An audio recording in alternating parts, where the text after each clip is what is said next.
اعوذ باللہ من الشیطان الرجیم بسم اللہ الرحمن الرحیم رب اشرح لی صدری ویسر لی امری واحلل عقدۃ من لسانی یفقہوا قولی آمین یا رب۔ سورۃ الحاقہ آیت نمبر 25 سے ہم دیکھیں گے۔ تھوڑا سا پچھلے سبق کو ریوائز کر لیتے ہیں۔ پچھلے سبق میں ہم نے اس شخص کا ذکر دیکھا تھا جس کا اعمال نامہ اس کے دائیں ہاتھ میں دیا گیا، اور وہ اس قدر خوش اپنا نام اعمال اپنے دائیں ہاتھ میں پا کر وہ ہر کسی کو دکھاتا پھر رہا، اتنا زیادہ خوش۔ اور اللہ تعالیٰ اس کو فرمائیں گے کہ کلو وشربو، کھاؤ اور پیو۔ کس وجہ سے؟ اس وجہ سے کہ جو کچھ تم نے اپنی پچھلی زندگی میں، دنیا کی زندگی میں جو تم نے نیک اعمال کیے تھے، تو اس کے صلے میں آج کھاؤ اور پیو اور مزے سے رہو۔ اب آج کی آیات میں اللہ تعالیٰ نے ان بد نصیبوں اور بدبختوں کا ذکر فرمایا ہے۔ ان کے یہاں پہ حال بیان کیے جا رہے ہیں کہ میدان حشر میں جب ان میں سے کسی کے ہاتھ میں ان کا اعمال دیا جائے گا تو وہ کس قدر یعنی ندامت کا اظہار کریں گے۔ اور ان آیات میں ہم دیکھیں گے آیت 25 سے 37 میں، آپ بے شک نوٹس بھی بنائیں۔ آج ہم انشاءاللہ مختصر سی آیات ہیں، آیت 25 سے 37 ہے، لیکن ان آیات میں ہم دیکھ لیں گے کن لوگوں کے ہاتھوں میں، ان کے بائیں ہاتھوں میں ان کا نام اعمال دیا جائے گا، اور ان کی کیا حسرتیں ہوں گی، کیا پکاریں گے، کیا کہیں گے، کیا ان کی حسرتیں ہوں گی، اور ان کے ساتھ کیا معاملہ پیش کیا جائے گا، ان کو کیا سزائیں دی جائیں گی، اور کیا وجوہات تھی وہ بھی یہاں بتایا گیا ہے۔ کس وجہ سے ان پر یہ اللہ تعالیٰ نے جو یہاں پہ عذاب بیان کیے گئے، سزائیں بیان کی گئی، وہ کس وجہ سے ہیں، اس کی 2 وجوہات بھی بیان کی ہیں۔ تو انشاءاللہ آپ ساتھ ساتھ لکھتی بھی جائیں، کیونکہ جب آپ لکھیں گی تو یہ اور زیادہ آپ کے ذہن میں اچھی طرح سے یہ باتیں بیٹھ جائیں گی۔ تو چلیں ہم شروع کرتے ہیں آیت 25 سے۔ اب دیکھیں اللہ تعالیٰ فرماتے ہیں وَأَمَّا مَنْ أُوتِيَ كِتَابَهُ بِشِمَالِهِ، اور جسے اس کا اعمال نامہ اس کے بائیں ہاتھ میں دیا گیا۔ اب نام اعمال اس کو مل گیا ہے، اعمال اس کے ہاتھ میں ہے، کتاب اس کے اپنے خود کے ہاتھ میں ہے۔ تو دیکھیں اللہ تعالیٰ کا کتنا بڑا شکر و احسان ہے۔ اللہ تعالیٰ نے ہمیں، ابھی وہ باتیں ہوئی نہیں ہیں، وہ میدان حشر کے سارے سین، سارے ڈائلاگز، کیا بات کرے گا، کیا اس کی حسرت ہوگی، کیا ان کے ساتھ معاملات ہوں گے، اللہ تعالیٰ نے ہر ایک بات کو ڈیٹیل میں قرآن میں بتا دیا۔ اب اس کے ہاتھ میں کتاب آ گئی ہے، وہ کیا کہے گا اللہ نے وہ بھی ہمیں بتا دیا، سبحان اللہ۔ فَيَقُولُ، تو وہ کہے گا، کیا کہے گا، یا لیتنی، کاش۔ اس میں کتنی حسرت ہے کہ ہائے کاش، وہ کہے گا کہ کاش لم اوتا کتابیا، کہ مجھے میرا اعمال نامہ نہ دیا جاتا۔ اب اس پہ تھوڑا سا تدبر کریں، انسان اس جو کتاب، جو اعمال نامہ اس کے ہاتھ میں دیا گیا کسی اور کا نہیں ہے، خود اسی کا ہے، اسی کا اعمال نامہ ہے، اور خود وہ تمنا کرے کہ ہائے کاش میرا ہی اعمال نامہ مجھے نہ دیا جاتا۔ یعنی اسے خود پتا ہے کہ کیا کچھ وہ کر گیا ہے، کیا کچھ اس میں لکھا ہوگا، وہ سب اسی وجہ سے وہ کہے گا کہ ہائے دیا ہی نہیں جاتا۔ وَلَمْ أَدْرِ مَا حِسَابِيَا، اور مجھے خبر نہ ہوتی میرا حساب کیا ہے۔ اس دن کی اس کی حسرت ہوگی کہ مجھے پتا ہی نہ ہوتا کہ میرے ساتھ کیا معاملہ ہونے والا ہے، مجھے پتا ہی نہیں ہوتا کہ میرے ساتھ کیا حساب کیا جائے گا۔ اور سورہ کہف میں بھی اللہ تعالیٰ نے اس دن کی منظر کشی کی ہے، خاص طور پہ جو مجرم لوگ ہوں گے، جو کافر اور مشرک، جو گناہ گار لوگ ہوں گے۔ آیت نمبر 49 آپ دیکھیں، ہر فرائیڈے ہم سورہ کہف پڑھتے ہیں، یہ ایز اے ریمائنڈر ہمیں ہر فرائیڈے ہم پڑھتے ہیں، اور اپنے آپ کو اس چیز کو ہم یاد بھی کرتے ہیں۔ اس آیت میں اللہ تعالیٰ نے کیا فرمایا، جس دن مجرم لوگ ہوں گے جو، وہ اپنی کتاب کو دیکھیں گے اور اپنی کتاب کو دیکھ کر خود خوف زدہ ہو رہے ہوں گے، ڈر رہے ہوں گے اپنی کتاب کو دیکھ کر۔ اور اس آیت میں بھی اللہ تعالیٰ نے فرمایا یقولون، وہ کہیں گے، اور کیا کہیں گے، یا ویلتنا، ہائے ہماری خرابی، ہائے ہماری کم بختی۔ اس دن جا کر انسان اپنے آپ کو کوسے گا، آج تو ہم اپنی نظروں میں اپنے آپ سے بڑی محبت کرتے ہیں نا، ہمیں لگتا ہے کہ ہم جیسا نیک، ہم جیسا اچھا انسان تو کوئی ہے ہی نہیں، باقی سب ہمیں غلط لگتے ہیں، باقی سب ہمیں برے لگتے ہیں۔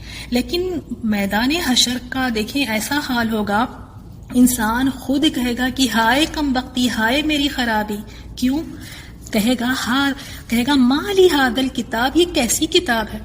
اپنے نام اعمال کو دیکھ کے کہے گا کہ یہ کیسی کتاب ہے جس نے لا یغادر صغیرۃ ولا کبیرۃ، یہ کیسی کتاب ہے، اس نے نہ کوئی صغیرۃ کوئی چھوٹی چیز چھوڑی ہے نہ بڑی چیز چھوڑی ہے، سب کچھ اس میں لکھا ہوگا، سب کچھ وہ پا لے گا اس دن، ہر ایک چیز اس میں ہوگی۔ اسی لیے تو اگر کچھ غلط کر کے جائیں گے، گناہ کے کام کر کے جائیں گے، تو انسان پھر یہی تمنا کرے گا نا کہ ہائے مجھے میری کتاب ہی نہ دی جاتی، میرا حساب ہی مجھ سے نہ لیا ہوتا، میرا حساب ہی نہ کیا جاتا۔ اور پھر وہ تمنا کرے گا، آیت میں ہم دیکھتے ہیں نیکسٹ آیت میں، یا لیتہا کانت القاضیہ، کاش موت فیصلہ کن ثابت ہوتی، یعنی کاش مجھے موت ہی آ جاتی، کاش میں مر ہی جاتا تاکہ میرے ساتھ یہ معاملہ نہ پیش آتا، یعنی میرا حساب نہیں لیا جاتا، مجھے میری کتاب میرے بائیں ہاتھ میں نہیں دی جاتی، کاش میں مر ہی جاتا، مجھے دوبارہ اٹھایا ہی نہیں جاتا۔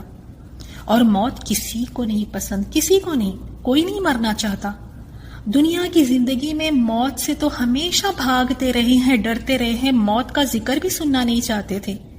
اب ایسا کیا ہو گیا میدان حشر میں کہ موت بھی اچھی لگ رہی ہے کہ ہائے کاش مجھے موت ہی آتی، میرا کام ہی تمام کر دیتی۔ کیونکہ وہ ایسا دن ہے کہ ہر حقیقتیں کھل جائیں گی۔ آج تو بڑے پردے پڑے ہوئے نا آنکھوں پر، شیطان نے بڑے پردے ڈالے ہوئے، خوبصورت پردے، جو بھی ہم کرتے ہیں تو شیطان بڑا خوشنما کر کے دکھاتا ہے کہ کوئی نہیں نا، سب کر رہے ہیں، تم بھی کر لو گی تو کیا ہوگا، کچھ نہیں ہوتا۔ اچھا کر بھی لیا ہے نا تو چھوٹی سی بات ہے نا، کچھ نہیں ہوتا۔ آج تو اتنے پردے پڑے ہوئے ہیں نا آنکھوں پر، وہاں تو سب پردے ہٹ جائیں گے۔ اسی لیے انسان چیخ اٹھے گا، پکار اٹھے گا کہ ہائے میری کم بختی، ہائے کاش، ہائے خرابی، کاش موت ہی میرا کام تمام کر دیتی۔ اور پچھلے سبق میں ہم نے دیکھا جہاں اللہ تعالیٰ نیک لوگوں سے، جن لوگوں سے اللہ تعالیٰ آسان حساب کرے گا، کیا کرے گا اللہ تعالیٰ؟ ان کو اپنے قریب بلائے گا، اپنے دامن رحمت میں اللہ تعالیٰ ان کو ڈھانپ لے گا، اور ایک ایک گناہ کا ان سے اقرار کروائے گا، ایک ایک گناہ پوچھے گا، اور بندہ ڈرتے ہوئے ہر گناہ کا اقرار کرے گا۔ اللہ تعالیٰ اس سے ہر بات کا اقرار کرانے کے بعد اس کی ہر چیز کو اللہ تعالیٰ معاف کر دیں گے۔ اور یہ جو سوال جواب کا سلسلہ ہے، ایک پردے میں دامن رحمت میں ڈھانپ کے اللہ تعالیٰ خاص اس سے کر رہا ہے۔ لیکن کچھ ایسے بھی لوگ ہوں گے میدان حشر میں، قیامت والے دن، اللہ تعالیٰ جن کا حساب کتاب ساری مخلوق کے سامنے لیں گے۔ کافر ہے، مشرکین ہے، منافقین ہے، گناہ گار لوگ ہیں، ان کے لیے اللہ تعالیٰ سب کے سامنے حساب لے گا۔ اللہ تعالیٰ اس دن کی رسوائیوں سے ہمیں محفوظ رکھے۔ اگر ہم اس دنیا میں تھوڑا سا بھی کوئی غلط کام کر لیتے ہیں تو کتنا ڈرتے ہیں کہ کہیں وہ بات سب کے سامنے آ نہ جائے۔ چھوٹی سی بات ہوتی ہے، 3-4 لوگوں کے سامنے وہ بات کھل جائے تو ہمیں ڈر لگتا ہے کہ کہیں یہ میری بات کھل نہ جائے۔ کہاں ساری انسانیت کے سامنے، سب مخلوق کے سامنے اللہ تعالیٰ ان کا حساب لے گا۔ کیوں؟ سب کے سامنے حساب کیوں؟ یہ سب سے اللہ تعالیٰ جو سخت حساب لے گا، جو گناہ گار، کافر، منافق ہیں، ان کے ساتھ یہ حساب لے گا تاکہ ان کو اور ذلیل کرے، تاکہ ان کی اور رسوائی ہو۔ اللہ تعالیٰ ہمیں محفوظ رکھے، کہیں ایسا نہ ہو کہ ہمارا حساب اس طرح لیا جا رہا ہو، پوچھ ہو رہی ہے اور سب لوگ سن رہے ہیں۔ اللہ حفاظت فرمائے یا رب العالمین۔ اب دیکھیں، جو مشکل حساب ہے اس کا ایک اندازہ آپ اس حدیث سے لے سکتے ہیں۔ شاید یہ آیات سن کے لگ رہا ہے کہ چلے یہ مشکل حساب جو ہے مشرکینوں کے ساتھ، کافروں کے ساتھ ہے، شاید مسلمانوں کے ساتھ تو ایسا نہیں ہوگا۔ یہ جو حسرت کر رہا ہے کہ ہائے موت ہی آ جاتی، یہ ان لوگوں کے لیے، ہمارے لیے تو نہیں ہے۔ لیکن یہ حدیث سے انشاءاللہ یہ بات بھی واضح ہو جائے گی۔ مسلم کی حدیث ہے، حضرت ابو ہریرہ رضی اللہ تعالیٰ عنہ کہتے ہیں، رسول اللہ صلی اللہ علیہ وسلم نے فرمایا، قیامت کے دن سب سے پہلے ایک شہید لایا جائے گا، اللہ تعالیٰ اسے اپنی نعمتیں گنوائیں گے اور شہید نعمتوں کا اقرار کرے گا۔ اللہ تعالیٰ اس سے پوچھے گا تو نے ان نعمتوں کا حق ادا کرنے کے لیے کیا عمل کیے؟ تو شہید کہے گا کہ میں نے تیری راہ میں جنگ کی حتیٰ کہ شہید ہو گیا۔ اللہ تعالیٰ فرمائے گا تو جھوٹ کہتا ہے، تو نے بہادر کہلوانے کے لیے جنگ کی، سو دنیا میں تجھے بہادر کہا گیا۔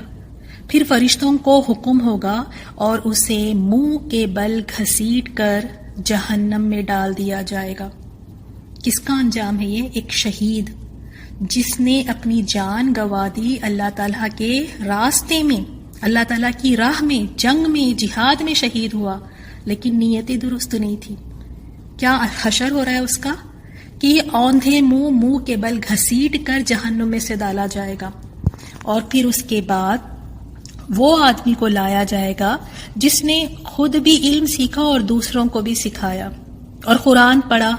اللہ تعالیٰ اسے اپنی نعمتیں یاد دلائے گا اور وہ عالم ان کا اقرار کرے گا۔ تب اللہ تعالیٰ اسے پوچھیں گے ان نعمتوں کا شکر ادا کرنے کے لیے تو نے کیا عمل کیا؟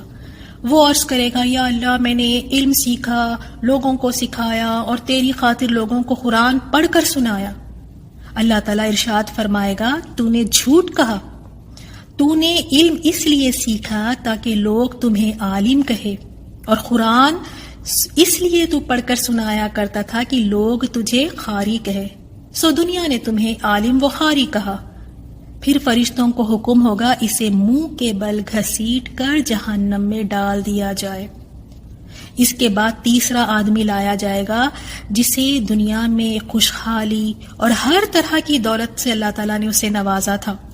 اللہ تعالیٰ اسے اپنی نعمتیں جتلائے گا، وہ شخص ان نعمتوں کا اقرار کرے گا، پھر اللہ تعالیٰ سوال کرے گا میری نعمتوں کو پا کر تو نے کیا کام کیے؟ وہ کہے گا یا اللہ میں نے تیری راہ میں ان تمام جگہوں پر مال خرچ کیا جہاں تجھے پسند تھا۔ اللہ تعالیٰ ارشاد فرمائے گا تو نے جھوٹ کہا، تو نے صرف اس لیے مال خرچ کیا تاکہ لوگ تجھے سخی کہے، اور دنیا نے تجھے سخی کہا۔ پھر فرشتوں کو حکم ہوگا اسے منہ کے بل گھسیٹ کر جہنم میں ڈال دیا جائے۔ اسے مسلم نے روایت کیا ہے۔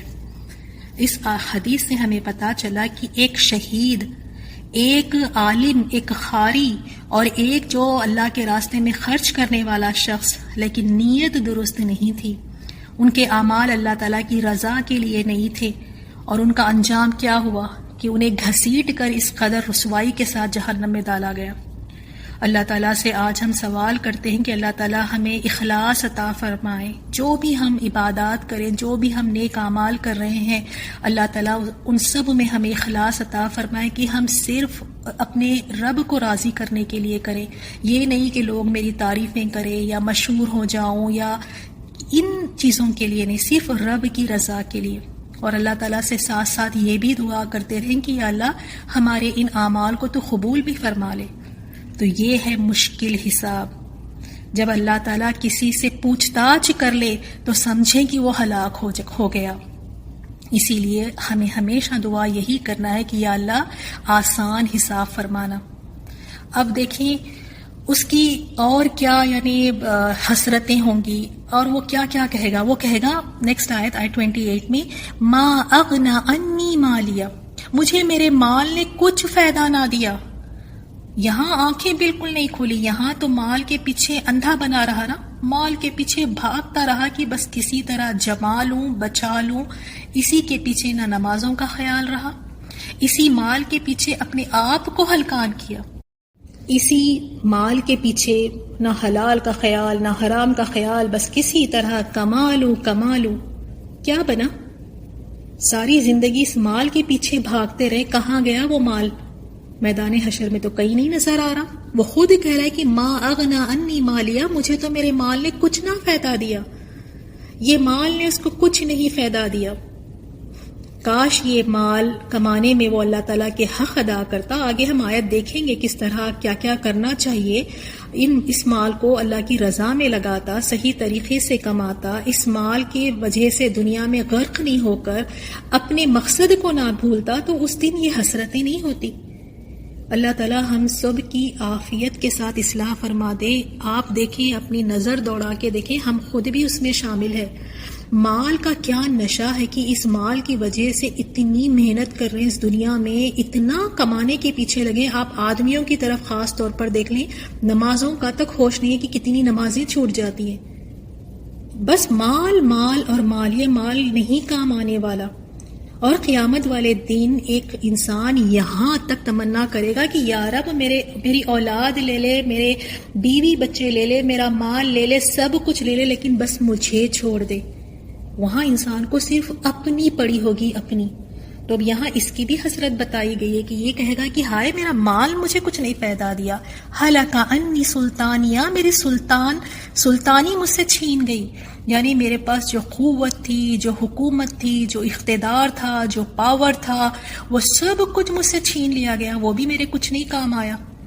یہاں دنیا میں دیکھتے نا کئی ایسے کانٹیکٹس ہوتے ہیں کہ ذریعے سے بھی مشکل آؤ تو بس تھوڑا سا کال کریں، کسی کو بلا لیں اور اپنے آپ کو مصیبت سے چھڑا لیتے ہیں لوگ. کتنے واسطے ہوتے ہیں، کتنے ان کے سورسز ہوتے ہیں، لیکن اس دن کسی کی کوئی چیز کام نہیں آئے گی. اب دیکھیں وہاں کھڑا ہے اور ساری حقیقتیں اس کو سمجھ آ گئی ہے. نہ کوئی دوست کام آ رہے ہیں، نہ ہی پیسہ کام آ رہا ہے، نہ ہی کوئی اور مدد کرنے کے لیے آ رہا ہے. تنہا کھڑا ہوا ہے، موت کو پکار رہا ہے، لیکن کوئی نہیں فائدہ. اب اللہ تعالیٰ کیا فرمائے گا؟ خذوہ فغلوہ، اس کو پکڑ لو پھر اسے طوق پہنا دو. اللہ اکبر، اتنی رسوائی.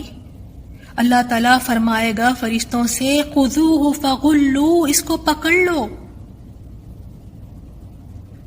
پھر اسے طوق پہنا دو. کیونکہ آگے ہم دیکھیں گے کیا وجہ ہے کہ اللہ تعالیٰ اس قدر ناراض ہوگا. اللہ تعالیٰ فرشتوں سے فرمائے گا، جیسے ایک مجرم کو کہتے ہیں نا کہ پکڑو اس کو، کہا جائے گا کہ پکڑو اسے، پکڑ کے اس کے طوق پہنا دو. ثم الجحیم صلو، اور پھر دوزخ کی آگ میں جھونک دو.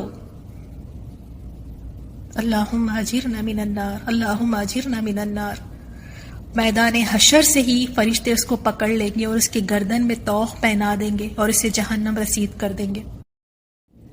آیت 32 میں اللہ تعالیٰ فرماتے ہیں ثم فی سلسلۃ ذرعها 70 ذراعا، پھر ایک زنجیر میں جس کی پیمائش 70 ہاتھ ہے، کہا جائے گا فسلکوہ، اسے جکڑو، اسے جکڑ دو. یعنی زنجیر میں اس کو جکڑ دو. اور یہ زنجیر، یہ چین کس طرح کی ہوگی؟ اس زنجیر کا ہر حلقہ، دیکھیں ہر جو چین ہوتی ہے نا اس میں ایک حلقے ہوتے ہیں، یعنی کڑے کڑے ہوتے ہیں، وہ سب ایک دوسرے کے ساتھ جڑ کے ایک چین بنتی ہے، ایک زنجیر بنتی ہے. تو بس ایک اس کا کڑا، ایک اس کا حلقہ دنیا بھر کے لوہے کے برابر ہوگا. یعنی اس سے اندازہ لگا سکتے ہیں کہ کس قدر وہ زنجیر بھاری ہوگی، وزنی ہوگی، اور اس میں اس کو جکڑا جائے گا. اور اس کی جو لینتھ ہوگی اس کے بارے میں ہے کہ 70 ہاتھ، یعنی اتنی لمبی یہ ہوگی. فسلکوہ، اس کے بارے میں تفسیر میں یہ آتا ہے کہ فسلکوہ کا حکم جب ہوگا تو اس زنجیر کو اس کی دوبر سے، یعنی اس کے پچھلے راستے سے داخل کر کے منہ سے نکالا جائے گا. اللہ اکبر، اللہ محفوظ رکھے ان عذابوں سے. پھر اس کے ساتھ فرشتے اسے اس طرح آنکھ میں، جو آگ میں بھونیں گے جس طرح شیخ میں کباب کو بھونا جاتا ہے. آپ نے دیکھا ہوگا نا کس طرح ایک شیخ ہوتی ہے لوہے کی، اور اس میں گوشت کی بوٹیوں کو کس طرح پرویا جاتا ہے اور اس کے بعد پھر اس کو آگ پہ سیکا جاتا ہے، بھونا جاتا ہے. تو اس دن یہ مجرموں کا انجام ہوگا کہ ان کو زنجیروں میں جکڑ کر، وہ زنجیر کہاں سے؟ ان کے پچھلے راستے سے ڈال کر ان کے منہ سے وہ زنجیر کو نکالا جائے گا، پرویا جائے گا اس میں، اور یہ کباب کی طرح ان کو بھونا جائے گا. اللہم اجرنا من النار، اللہم اجرنا من النار. اور دوسری روایت میں یہ ہے کہ زنجیر کو اس کے دوبر سے داخل کر کے نتنوں سے نکال لیا جائے گا، حتیٰ کہ وہ اپنے پاؤں پر کھڑا نہ ہو سکے گا. اور رسول اللہ صلی اللہ علیہ وسلم نے اس کے بارے میں فرمایا، اس زنجیر کے بارے میں، کہ اگر اس طرح کا ایک پتھر، اپنے سر کی طرف اشارہ کر کے فرمایا، اپنے سر کو دکھایا اور فرمایا کہ اگر اس طرح کا ایک پتھر آسمان سے زمین پر پھینکا جائے تو یہ 500 سال کی مسافت ہے. تو وہ پتھر رات سے پہلے زمین پر پہنچ جائے گا. لیکن اس پتھر کو اگر اس زنجیر کے ساتھ ایک سرے سے پھینکا جائے، زنجیر کے ایک سرے پہ یہ پتھر لگا کر اگر اسے پھینکا جائے تو دوسرے سرے تک پہنچنے میں 40 سال لگ جائیں گے. ایک سرے سے دوسرے سرے تک پہنچنے میں 40 سال. اتنی لمبی اور اتنی زیادہ وزنی ہوں گی اور اس میں اس انسان کو پرویا جائے گا.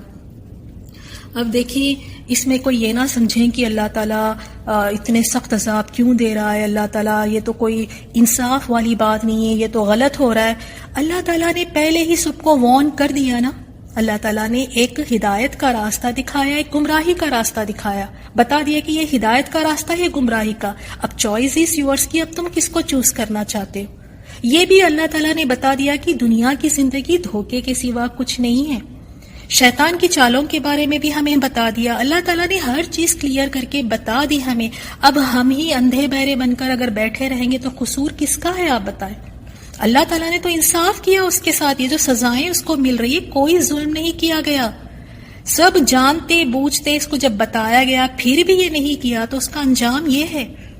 ایک ہمارے لیے بھی وارننگ ہے اس میں کہ جانتے بوجھتے اگر کر جاؤ گے تو پھر یاد رکھیں کہ یہ اللہ تعالیٰ کے عذاب ہے. موت کو پکارو گے موت نہیں آئے گی. وہاں پر اپنے کتاب کو دیکھ کر بھاگو گے، اپنی کتاب خود نہیں پڑھنا چاہو گے. اور ہم سب کو چاہیے کہ اپنی کتابوں کو ہم خوبصورت بنائیں، کیونکہ اس کتاب کو پڑھنا ہے، دی جائے گی. اللہ تعالیٰ کہیں گے کہ پڑھ اپنی کتاب. آج اپنی کتاب خود پڑھ، تو اپنا حساب لینے کے لیے خود ہی کافی ہے. انسان خود اپنی کتاب پڑھے گا تو ہمیں چاہیے کہ ہم اپنی کتاب کو بہت خوبصورت بنائیں، اس لائق تو بنائیں کہ اگر اللہ تعالیٰ کہہ دے کہ پڑھ تو پڑھنے کے لائق تو ہو وہ، پڑھنے کے لائق تو ہو وہ. اس طرح کے ہم عمل کریں. اور یہ کتاب ایسی ہے پتہ نہیں کیا کچھ اس میں لکھا جا چکا ہے. ہم میں سے کوئی 20 سال 30 سال 40 50 60 سال کے ہیں، ہمیں نہیں پتا کیا کچھ اس میں لکھا ہوا ہے، کر کے بھول بھی گئے ہیں ہم. اب کیا کریں؟ ابھی بھی موقع ہے ہم سب کے پاس. اس کتاب میں لکھے ہوئے گناہ اور بری چیزیں اور جو باتیں ہیں غلط چیزیں، یہ سب چیزوں کو ہم مٹا سکتے ہیں سچی اور خالص توبہ کر کے. آج ہم سب کے پاس وقت ہے سچی اور خالص توبہ. اور ساتھ میں جو اللہ تعالیٰ کی مخلوق ہے، اللہ تعالیٰ کے بندوں کے ساتھ جو زیادتیاں کیے ہیں، جو ظلم کیے ہیں، آج ہم سب کے پاس وقت ہے کہ ان کے ساتھ اچھا معاملہ کر کے، ان سے معافی مانگ کے، ان کے لیے دعائے خیر کر کے اپنے آپ کو ہم اس دن کی رسوائیوں سے بچا سکتے ہیں. آج ہم سب کے پاس وقت ہے. تو آج سے ہم سب نے یہی کوشش کرنی ہے کہ اس کتاب کو بڑی بہترین اور خوبصورت بنانا ہے کہ پڑھنے کے لائق ہو. جب پڑھی جائے تو رب بھی خوش ہو اور ہمیں بھی شرمندگی نہ ہو. اور آج بھی ہم اس کتاب سے مٹا سکتے ہیں. نیکیاں برائیوں کو مٹا دیتی ہیں. خوب سارے نیکیاں کریں، نیکیوں کے مواقع کو حقیر نہ سمجھے کہ یہ کیا بات ہے، اتنی سی تو چھوٹی سی تو نیکی کی بات ہے. یہ نہیں، ہر نیکی کے کام کو کریں. ایک نماز سے لے کر دوسری نماز کے درمیان کے جو گناہ ہے اللہ تعالیٰ اسے معاف فرما دیتا ہے. اس طرح بہت سارے موقع ہیں، لیکن آج کے درس میں تو ہم اس کو مکمل نہیں کر سکیں گے. اس ٹاپک کو نہیں ہم کور کر سکیں گے کہ وہ کون کون سے اعمال ہیں جس سے گناہیں معاف ہوتے ہیں. بس اتنا یاد رکھیں کہ خالص اور سچی توبہ، اور اگر بندوں کے ساتھ کچھ غلط کیے ہیں تو ان کا حق لوٹا دیں، ان کے حق میں دعائے خیر کریں اور کثرت سے نیک اعمال کریں. اب ہم دیکھتے ہیں اتنا برا حشر اس کا کیوں ہوا، کیا اس نے کیا تھا، کیا اس سے غلطی ہوئی، کیا اس کا گناہ تھا. اللہ تعالیٰ نے وہ یہاں فرما دیا انہ کان لا یؤمن باللہ العظیم. یہ اس کا گناہ تھا آیت 33 میں. بے شک وہ اللہ عظیم پر ایمان نہیں لاتا تھا. اس کا یہ جرم تھا سب سے پہلا کہ وہ اللہ تعالیٰ پر ایمان ہی نہیں لے کر آیا. وہ رب جو عظیم ہے، وہ رب جو قدوس ہے، اس پر اس نے ایمان نہیں لایا. نہ تو اس کی اطاعت کی، نہ تو اس کی عبادت کی، اللہ کے حق ہی ادا نہیں کیے اس نے. یہ وجہ تھی جس کی وجہ سے اس کا یہ انجام ہوا. اب ہم سب تھوڑا سا اپنے آپ سے سوال کرتے ہیں، کیا یہ ایمان ہے اللہ تعالیٰ پر کہ اللہ تعالیٰ کی زمین پر چلے پھرے، اللہ تعالیٰ کے دیے ہوئے رزق سے کھائیں، اللہ تعالیٰ کے دیے ہوئے پانی سے پیے، اور اللہ تعالیٰ کی بنائی ہوئی رات میں آرام سے سو کر اپنی تھکن کو دور کرے، اللہ تعالیٰ کی بنائے ہوئے دن ہی میں صبح اٹھ کر خود کو فریش محسوس کر کے رزق تلاش کرتے ہیں، سب کچھ اللہ کا، سب کچھ، اور پھر تعریفیں کسی اور کی، کیا یہ ایمان باللہ ہے؟ سب کچھ اللہ کا، کھا رہے اسی کا، پی رہے اسی کا، اسی کی زمین پر چل پھر رہے ہیں، اور جا کے سجدے کسی اور کے سامنے سجدے، کیا یہ ایمان باللہ ہے؟ سوال کریں ہم سب اپنے آپ سے، یہ زیب نہیں دیتا۔ بے شک انسان کتنا ہی نیک کیوں نہ ہو، اولیاء اللہ ہی کیوں نہ ہو، پیغمبر کیوں نہ ہو، رسول کیوں نہ ہو، وہ رب کا درجہ نہیں پا سکتا۔ یہ اللہ کا حق ہے کہ صرف اسی سے مانگا جائے، اسی کے آگے ہاتھ پھیلائے جائے، اسی کے سے سجدہ کیا جائے، اسی کے آگے، اور اسی کو مشکل کشا سمجھا جائے۔ تو یاد رکھیں کہ شرک اور کفر اللہ تعالیٰ اس کو معاف نہیں کرتا۔ اگر انسان مرنے سے پہلے اس کی توبہ نہ کر لے تو پھر مرنے کے بعد کوئی چانس نہیں۔ شرک کی تو اللہ تعالیٰ معافی رکھی ہی نہیں ہے، اس کے لیے تو لازمی جہنم ہے۔ جنت کو تو اللہ تعالیٰ نے اس پہ حرام کر دیا کہ اب جا ہی نہیں سکتا، کیونکہ اس نے حق ہی نہیں ادا کیا، اللہ کا حق ہی نہیں ادا کیا اس نے تو اللہ کے شریک ٹھہرائے ہوئے تھے۔ وہ تو در در جا کے اپنے سجدے کرتے پھرتا تھا لوگوں کے سامنے، اولاد کے لیے، اپنے رزق کے لیے، اپنی فلاں چیز کے لیے لوگوں کے آگے وہ جا کے جھک رہا تھا۔ یہ تو ایمان نہیں ہے۔ اب ہم دوسری وجہ دیکھ لیتے ہیں جس کی وجہ سے اس کا اتنا برا انجام ہوا ہے۔ دوسری وجہ کیا ہے؟ وَلَا يَحُضُّ عَلَىٰ طَعَامِ الْمِسْكِينِ، اور یہ کیا کس طرح تھا؟ یہ نہ مسکین کو کھانا کھلانے پر لوگوں کو آمادہ کرتا تھا، یہ لوگوں کو کبھی ترغیب ہی نہیں کرتا تھا، لوگوں کو کبھی یہ آمادہ نہیں کرتا تھا کہ مسکین کو بھی ذرا کھانا کھلا لو۔ ان دو آیتوں میں ہمیں کس بات کا پتہ چل رہا ہے؟ نہ اللہ کے حقوق ادا کیے اس نے، حق ادا کیا، نہ ہی اللہ کے بندوں کے لیے نفع بخش بنا، نہ ہی اللہ تعالیٰ کے بندوں کے حق ادا کیا اس نے۔ اس وجہ سے یہ دو اس کے جرم ہیں، جرائم ہیں، جس کی وجہ سے اس کا یہ انجام ہوا ہے۔ اب اس کو دیکھیں آپ، یہاں پر یہ کہا گیا کہ یہ لوگوں کو آمادہ نہیں کرتا تھا، ترغیب نہیں دیتا تھا کھلانے پر، تو اس کی یہ سزا ہے۔ تو لوگوں کو نہ کہنے پر، ان کو آمادہ نہ کرنے پر یہ گناہ ہے۔ اگر انسان خود ہی نہ کھلائے مسکینوں کو تو پھر اس کا کیا انجام ہوگا؟ اب تھوڑا سا ہم یہاں پر رک کر اپنے آپ پر یہ آیات لے کر تدبر کرتے ہیں۔ تھوڑا سا ہم ایک 3-4 جگہوں پر اپنے آپ کو رکھ کر دیکھتے ہیں۔ دیکھیں آیات اگر ہم پڑھ کر نکل جائیں تو ہم آگے پڑھ کر آگے نکل سکتے، لیکن ہر آیات کو اپنے اوپر رکھ کر دیکھنا ہے کہ میں اس آیت پہ کتنا فٹ اترتی ہوں، کہاں میرے میں کمی ہے۔ اب اس کو ہم دیکھ لیتے ہیں، وَلَا يَحُضُّ عَلَىٰ طَعَامِ الْمِسْكِينِ، یہ تو لوگوں کو آمادہ ہی نہیں کرتا تھا۔ تو ہم دیکھتے ہیں، ایک تو ہم لوگوں کو کہتے ہی نہیں ہے مسکینوں کو کھانا کھلائیں، ان کا شوق بڑھاتے ہیں، ان کو موٹیویٹ کرتے ہیں۔ اور کھلانے والی بات پہ ہم تھوڑا دیکھتے ہیں، گھر میں دعوتیں ہوتی ہیں، ہر کسی نے آپ نے دعوتیں کی ہوں گی، اور دعوتوں کے لیے کتنی آپ محنت کرتی ہیں، صبح سے جو لگ جاتی ہیں تو 3-4 ڈشز بن رہی ہیں، گھر کی صفائیاں ہو رہی ہیں، اتنی محنت کر کے اتنے لذیذ اور عمدہ کھانے تیار کرتی ہیں، اور گھر کے جو خوبصورت اور بہترین برتن ہیں ان کو نکالتی ہیں، گھر کی پوری سجاوٹ ہوتی ہے، دسترخوان کو بڑے پیار سے سجا کے ساری اپنی بنائی ہوئی ڈشز کو وہاں پہ رکھتی ہیں۔ اب جو لوگ بیٹھ کر کھا رہے ہیں آپ کے گھر میں، آپ کا بنایا ہوا کھانا اتنے شوق اور محنت سے آپ نے بنائے، اور وہ برتنوں میں جو آپ کی بہت یعنی جو بہترین گھر کے برتن ہیں اس میں آپ سرو کرتی ہیں، بتائیں کہ ان برتنوں کو کتنے غریبوں نے ہاتھ لگایا ہوگا، یا کتنے غریبوں اور مسکینوں نے ان برتنوں سے کھائے ہوں گے؟ سوال ہوگا نا، ہماری دعوتیں تو ہم جیسے لوگوں کے برابر، جو سٹیٹس میں ہمارے برابر ہے، ان کو ہم بلا کر کھلاتے ہیں، ان کو بڑے شوق سے ہم دعوت دے کر گھر پہ بلا کر کھلاتے ہیں۔ کتنے ایسے گھر ہوں گے جہاں واقعی کچن میں کھڑے ہو کر کھانے بنائے جا رہے ہیں صرف اس لیے کہ آج مسکینوں کا کھانا تیار ہونا ہے، آج مسکینوں کی دعوت رکھی ہے۔ کبھی ایسا دسترخوان ہمارے گھر میں بچھا ہے یا لگا ہے جہاں صرف مسکین بیٹھ کر کھائے ہیں؟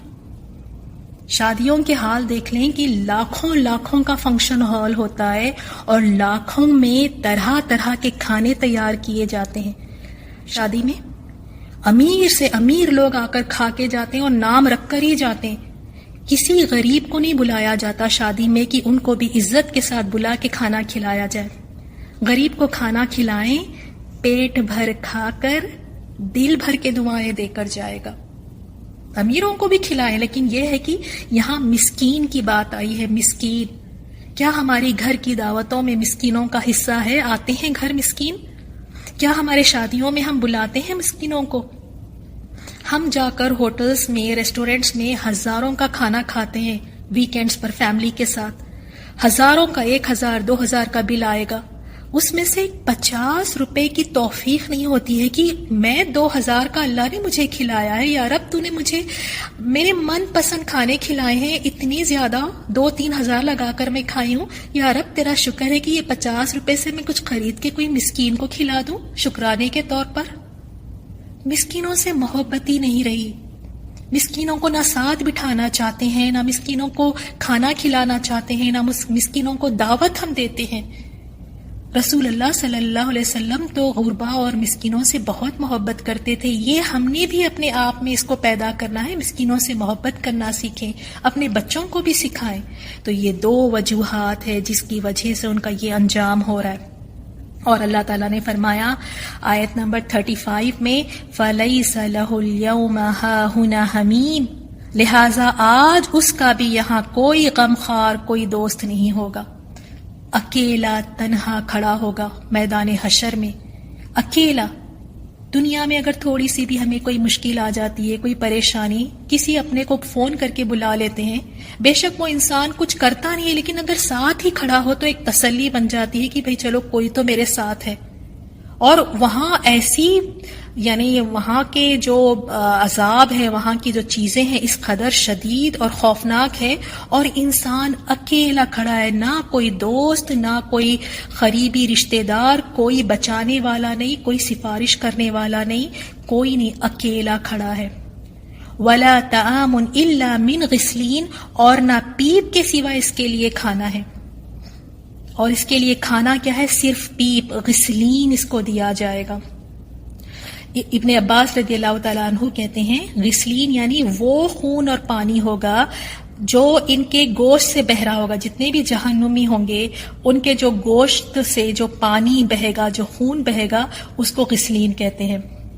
اور ابن عباس کی دوسری روایت میں بھی ہے کہ غسلین جہنمیوں کے پیپ کو کہتے ہیں. پیپ کھانے کے لیے دیا جائے گا، پیپ. اور بھوک اس قدر بھوک ہوگی کہ وہ پیپ کھانے پر بھی مجبور ہو جائیں گے. دنیا میں یہاں اچھے اچھے کھانے سامنے ہوتے ہیں تو منہ بنا کر اٹھ جاتے ہیں، کھانا نہیں پسند آتا. اور وہاں کس طرح بھوک کی شدت ہوگی کہ انسان پیپ کھانا بھی پسند کرے گا. وہ پیپ جو انسان دیکھ کے بھی کراہت آتی ہے کہ ایک دیکھنا بھی نہیں پسند کرتا، دیکھا نہیں جاتا کسی کے زخموں سے اگر پیپ نکل رہا ہے اور وہی کہا جائے کہ کھا. کیوں اس سے کہا جا رہا ہے؟ دنیا میں تو اچھے اچھے کھانے دیکھ کر منہ بنتے تھے، آج پیپ کھانے پر بھی مجبور ہے.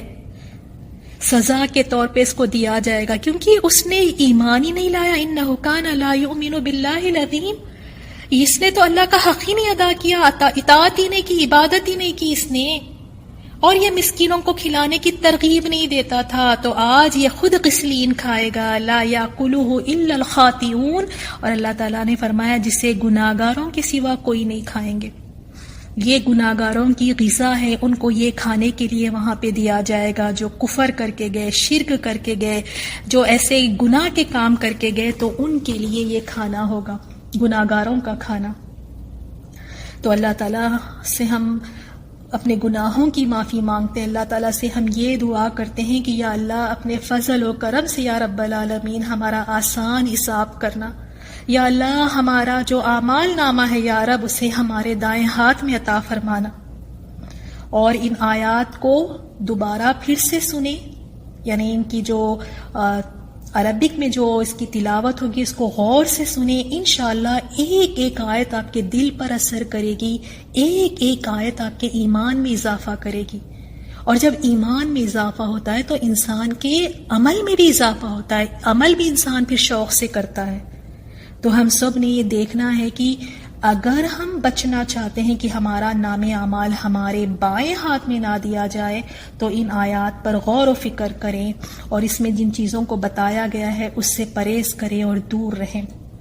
سبحانک اللہم و بحمدک، نشہد ان لا الہ الا انت، نستغفرک و نتوب الیک۔ السلام علیکم ورحمۃ اللہ وبرکاتہ۔ وَأَمَّا مَنْ أُوتِيَ كِتَابَهُ بِشِمَالِهِ